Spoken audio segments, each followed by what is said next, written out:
Oke, selamat malam semuanya. Kita dari CSP ya mengucapkan selamat datang untuk semua yang hadir. Ya, salam kenal kepada semuanya juga ya karena kita baru pertama juga nih live hari ini. Ya, kita mau sharing-sharing sedikit hari ini tentang eh, ya basic sebenarnya, trading basic sebenarnya yang seringkali mungkin kita juga eh, alami gitu ya dalam transaksi semua kita lah ya mungkin.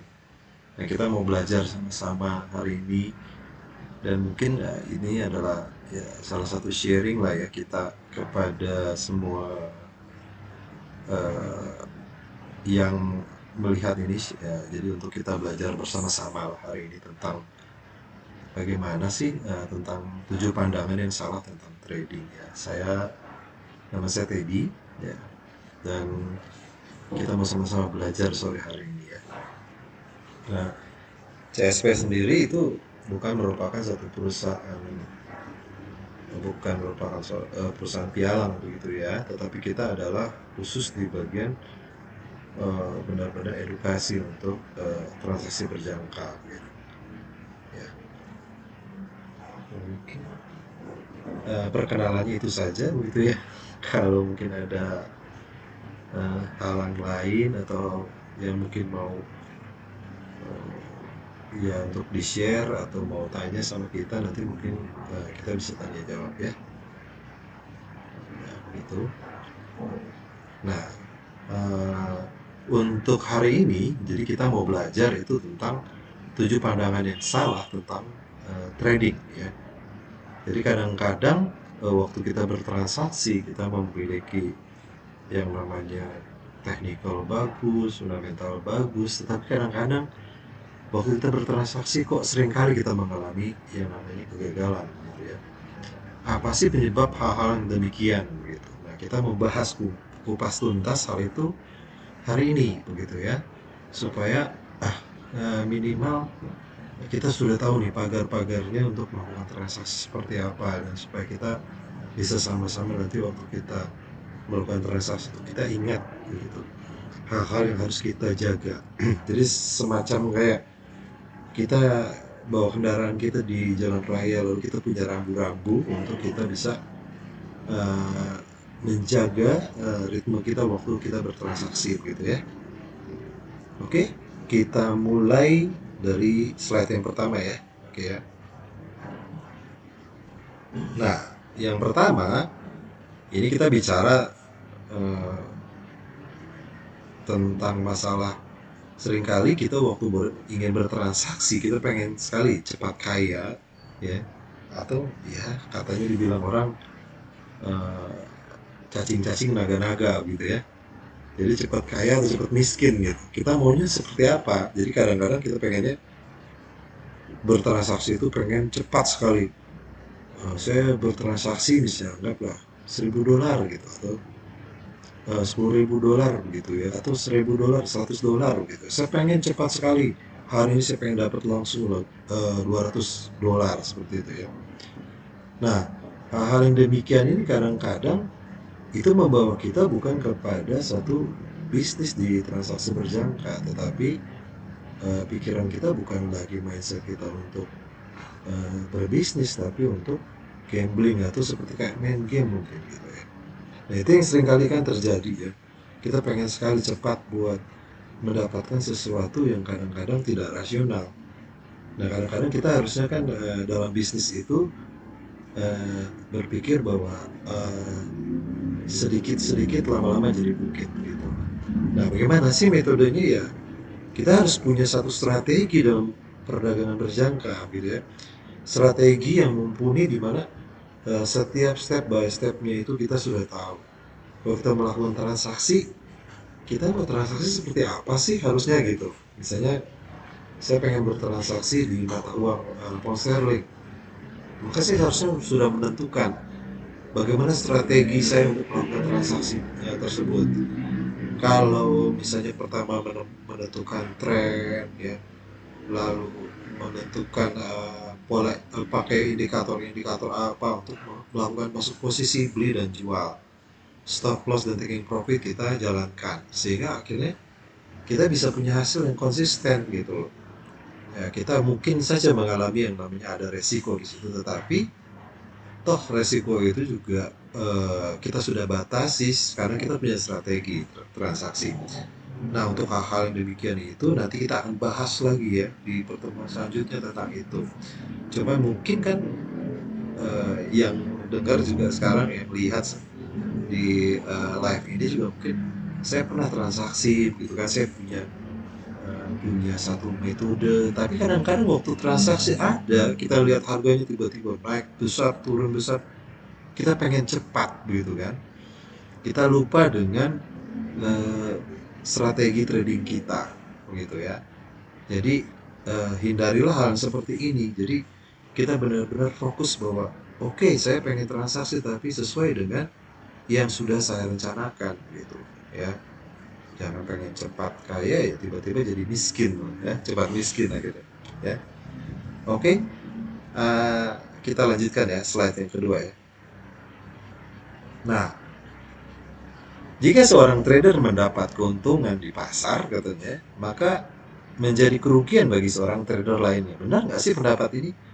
Jadi kalau misalnya saya transaksi misalnya, lalu saya profit gitu ya. Jadi Bapak B itu yang loss itu bayar saya gitu. Jadi ganti kerugian begitu ya. Jadi kayak sistemnya seperti itu, atau banyak sekali yang ngomong sekarang masalah-masalah.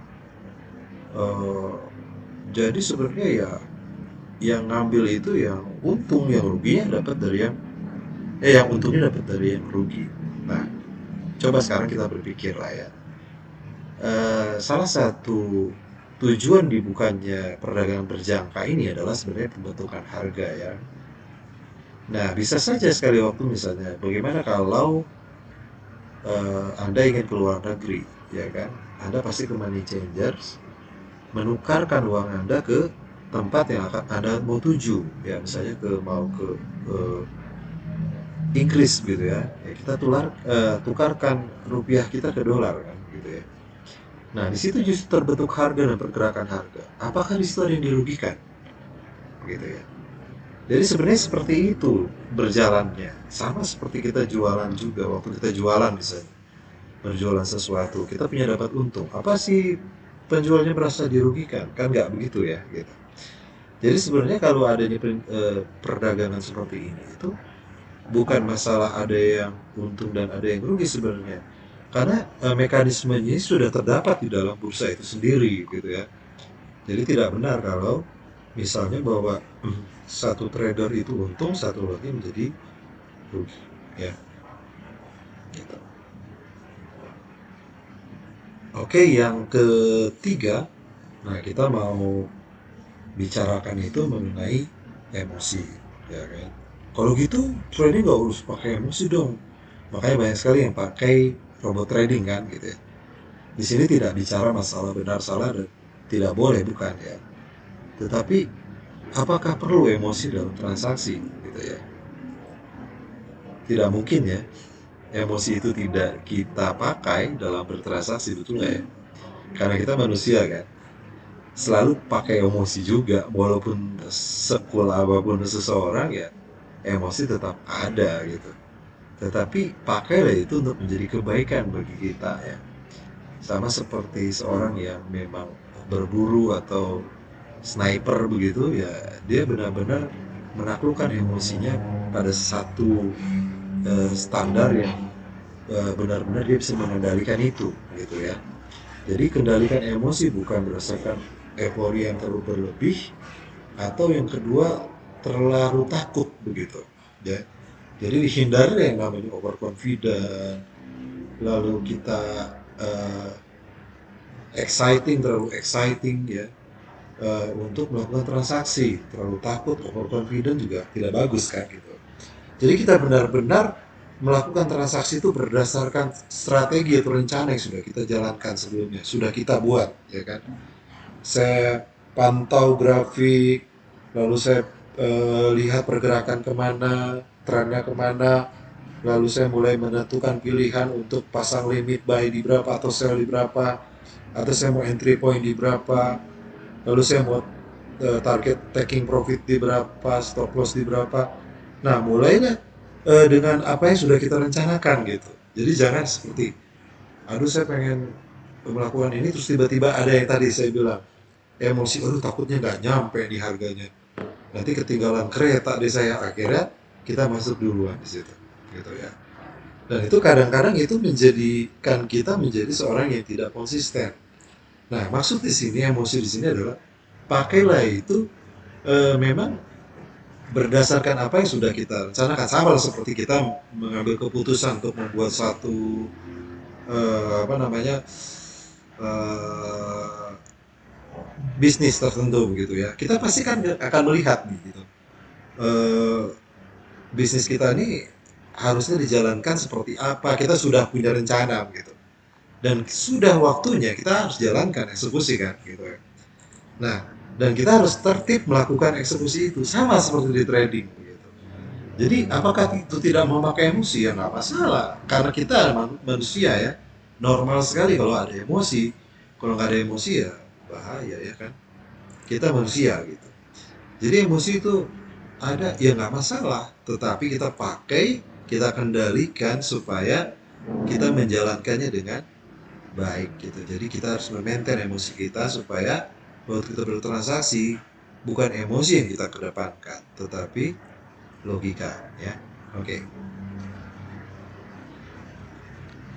Nah, ini yang keempat ini tentang forex scam ya. Nah, forex scam ini gimana sih gitu ya?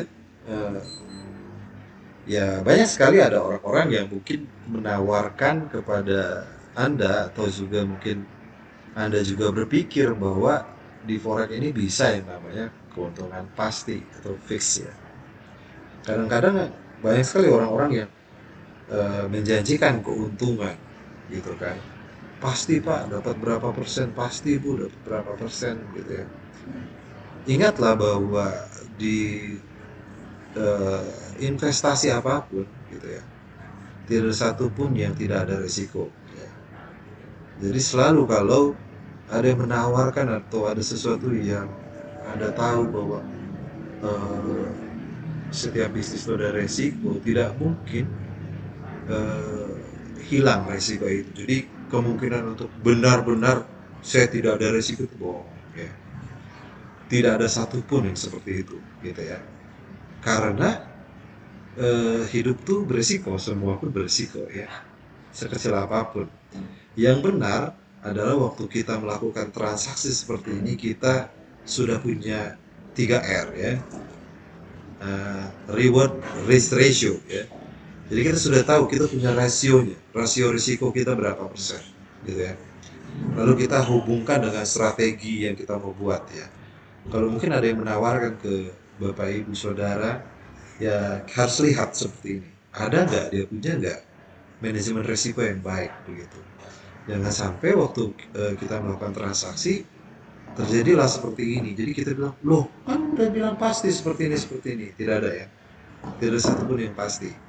Jadi benar-benar kita harus pakai yang namanya rencana, kita harus punya pakai yang namanya strategi untuk supaya hasilnya, ujung-ujungnya, gitu kita mendapatkan profit yang konsisten gitu ya. Itu kan yang kita harapkan gitu. Jadi transaksi itu tidak harus selalu untung, tetapi waktu kita rugi pun kita tahu kapan kita harus cut loss ya kan. Jadi benar-benar kita bertransaksi itu benar dengan satu transaksi yang aduh saya nyaman bertransaksi itu gitu. Jadi bukan deg-degan terus gitu, kadang-kadang nggak tidur ya kan. Itu bukan hal transaksi yang baik ya. Kita lanjutkan ya. Ini yang lanjutnya adalah transaksi impulsif ya. Jadi tidak berpola, teracak. Jadi orang bilang itu serabutan, bukan serabutan, jadi kayak apa ya, ugal-ugalan mungkin kalau berkendara begitu ya di jalan, ugal-ugalan seperti itu yang transaksi impulsif maksudnya. Ini apa namanya, disimbolkan dengan mata yang tertutup dengan telinga yang tertutup, jadi nggak peduli, ya kan? Jadi happy saya aja, buat saya happy begitu kan.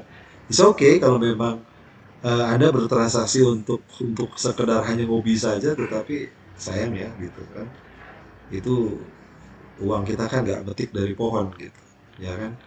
Kita pun perlu memaintain itu supaya punya hasil yang positif gitu.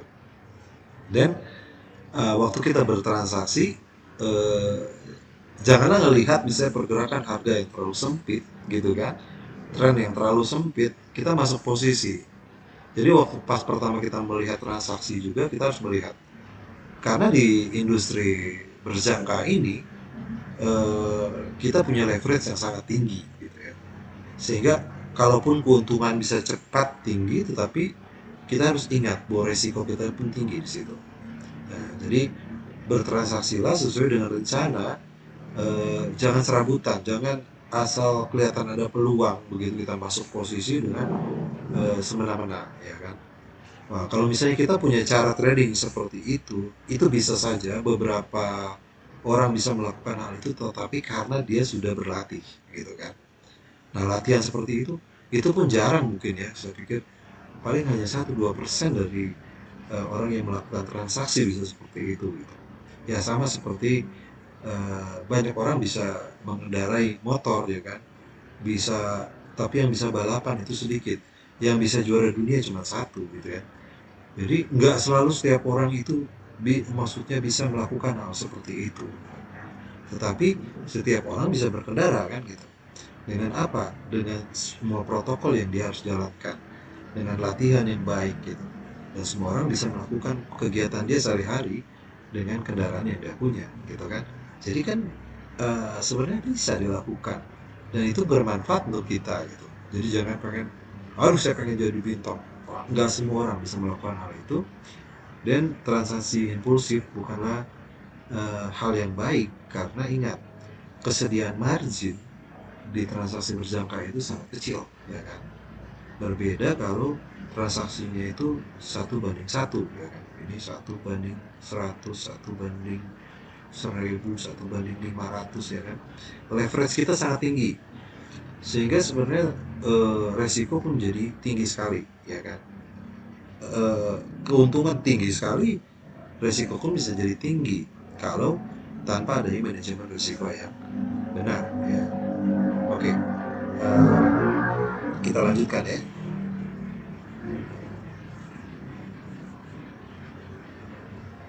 Nah, ini kompleks versus sederhana apa sih ya kan?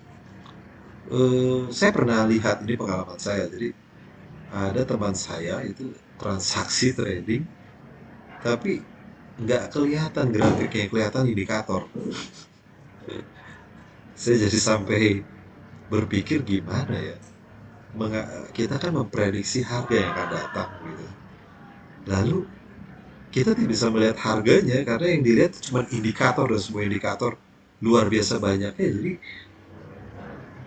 ya nggak bisa melihat harga gitu. Lalu gimana kita mengambil keputusan yang baik begitu kan? Kalau trading kita terlalu kompleks gitu. Ya, hal-hal yang harus dipikirkan dalam transaksi adalah cara sederhana yang memang kita bisa lakukan dengan nyaman, dengan tenang gitu. Jadi kalau indikatornya terlalu banyak, tentu kan keputusan untuk melakukan transaksi buy dan sell, lalu entry pointnya di mana, itu akan menjadi sulit gitu. Kalau kita terlalu kompleks ya, atau terlalu banyak masukan juga gitu ya. Terlalu banyak masukan juga membuat kita menjadi tidak sederhana gitu kan. Justru saya percaya bahwa waktu kita sederhana melakukan transaksi dengan hanya 2-3 indikator yang jelas gitu kan, itu akan menolong kita justru melakukan transaksi yang lebih baik, ya kan? Karena dasarnya transaksi itu kita hanya menentukan support yang kuat atau garis bawah yang kuat dengan garis atas yang kuat kan, resisten yang kuat gitu kan, dan kita masuk posisi dengan itu gitu. Jadi bukan hal-hal yang terlalu waduh kalau ini harga kesini gimana, kalau ini gimana, lalu kita pakai rambu-rambu yang terlalu berlebihan gitu. Ya, jadi sederhana itu merupakan salah satu kunci suksesnya kita bertransaksi gitu ya. Eh, saya percaya ini, sangat percaya, karena berapa kali saya membuktikan waktu saya bertransaksi seperti itu. Ya, ada nasabah yang bertransaksi, saya kasih suggest, saya kasih bimbingan gitu ya. Karena saya seperti seorang pelatih gitu. Saya bukan seorang eh, apa di eh, lebih banyak kasih suggest, dan bukan berarti tanpa investasi juga, tapi artinya bahwa ada bagian saya lakukan seperti itu, dan itu menghasilkan sesuatu yang baik gitu. Menariknya adalah waktu saya memikirkan sesuatu yang sangat sederhana dan kita membuat konsep, lalu kita menjalankan itu dengan konsisten gitu. Ya. Nah, saat sudah mulai hilang konsistensi, lalu manajemen kita juga sudah mulai tidak masuk di market, ya kita harus rubah, adaptasi juga sesuatu yang lebih baik ya. Tetapi tetap jaga pikiran yang sederhana gitu ya. Nah, yang terakhir, yang ketujuh ya kan, ya kita mulailah dengan, karena yang tadi juga bilang kita harus sederhana, jadi mulailah dengan satu aset perdagangan ya. Ingatlah, orang-orang sukses itu bukan orang-orang yang tahu semua, ya, tetapi dia tahu satu dan menguasai ini kan, profesional ya, ingat ya. Jadi kalau kita tahu semua ya, kita membuat kita juga bukan orang yang menjadi orang yang profesional gitu. Jadi mulailah dari satu aset yang kita benar-benar tahu, yang kita benar-benar bisa kuasai ya. Satu hal yang sederhana yang mungkin bisa dicoba begitu ya, biasanya waktu itu saya cobain itu dari semua aset ya, mata uang kayak gold kayak lalu crude oil kayak gitu ya, atau di indeks saham kayak gitu ya. Saya mulai coba melakukan semua transaksi itu secara virtual. Saya pengen tahu semuanya mana yang bagus gitu ya, tanpa saya memakai indikator gitu kan. Dan beberapa yang kelihatannya ini bagus ya buat saya, dan saya jalankan ini, kok bisa terus ya, saya bisa terus ya, bisa bagus di transaksi ini, maka saya akan perkuat dan mulailah saya coba belajar lebih dalam lagi tentang produk itu ya. Misalnya satu contoh, dulu saya tuh di yen ya, namanya USD yen. Jadi saya belajar itu, belajar indikatornya, terus berita-beritanya, semua saya pelajari tentangnya. Ya. Lalu eh, saya pelajari. Lalu eh, sampai saya sekalian juga langsung tuh ya. Jadi ada invest juga, langsung mulai melakukan transaksi. Ya. Dan beberapa saat kemudian bagus kali, bagus terus bagus. Lalu mulai ada teman saya waktu transaksi di euro gitu kan, ada berita yang besar kata, wah itu tergoda ya, saya cheating, selingkuh kan, masuk posisi malam itu, dan itulah kegagalan saya pertama gitu. Jadi sebenarnya waktu saya sudah tidak lagi berpikir sederhana dan saya mulai cheating kepada yang lain gitu, karena memang kan harusnya fokus gitu kan ya, maka mulailah dengan satu aset perdagangan ya, memang kelihatannya memang buat kita tuh memang kok klop di situ gitu loh ya. Karena kan sebenarnya kan kayak misalnya kita berdagang mata uang atau emas, itu kan ada kebiasaan gitu. Orang mau beli dan jual tuh biasanya punya kebiasaan. Jadi psikologinya bukan ke personal tapi ke marketnya gitu ya. Jadi ada psikologi tertentu, aset tertentu yang diperdagangkan tuh biasanya berdasarkan apa. Nah, itu yang kita harus kuasai. Dan itu biasanya eh, saya sih, pengalaman saya dan saya percaya gitu, itu akhirnya menjadikan kita klop di mana gitu, itu kita harus pilih ya. Itu yang mungkin saya mau bagikan hari ini, ya kan, untuk kita semua. Mungkin ada tanggapan dari yang lain. Oh ya, thank you buat Dina. Hello. Terus ada lagi salah kenal Pak. Oke, terima kasih Pak Trang ya. Pak Trang, terima kasih. Eh, Mungkin ada pertanyaan kan sampai di sini saya berharap sih ada pertanyaan kita bisa sharing dan kita sama-sama belajar Pak, Bu. Jadi karena memang kan sebenarnya dalam transaksi itu tidak ada satupun yang kita bisa bilang bahwa kita tuh pintar. Makanya kita harus selalu belajar dan belajar setiap hari ya.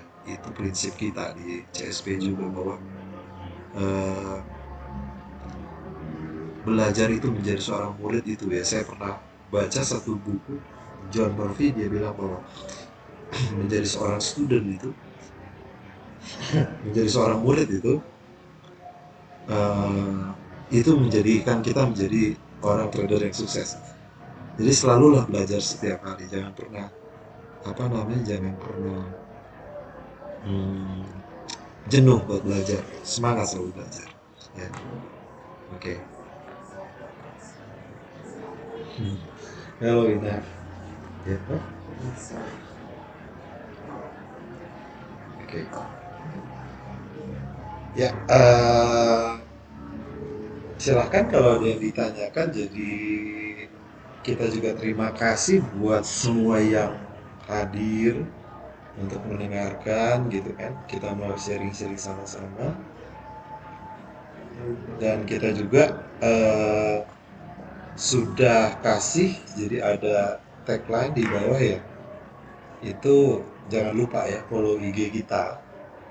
Jadi dan kita jadi Anda ya follow IG juga akan mendapatkan info terbaru mengenai industri berjangka dan jadwal materi edukasi kami setiap harinya. Jadi ada update-nya di sana. Ya, jadi mungkin bisa di follow IG-nya gitu ya. Dan kita berharap sih juga ada respon yang positif karena kita sangat antusias dengan bisnis ini bahwa ini bukan sesuatu yang banyak orang bilang bahwa saya mah gagal, saya mah nggak sukses di bisnis ini. Tapi justru kalau kita memulai sesuatu yang dengan hati yang benar, saya percaya bahwa kita bisa menghasilkan. Walaupun memang ada satu waktu di mana juga kita harus mengevaluasi, ya kan, semua transaksi yang kita lakukan. Gitu.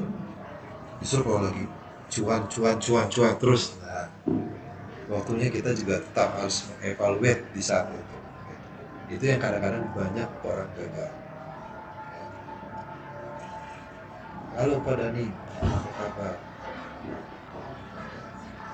Oke, terima kasih. Kalau memang tidak ada yang memberikan, kalau sudah cukup hari ini, saya cukupkan sampai di sini.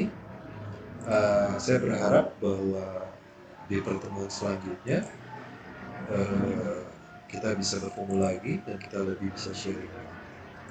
Terima kasih. Salam sejahtera semua. Selamat malam.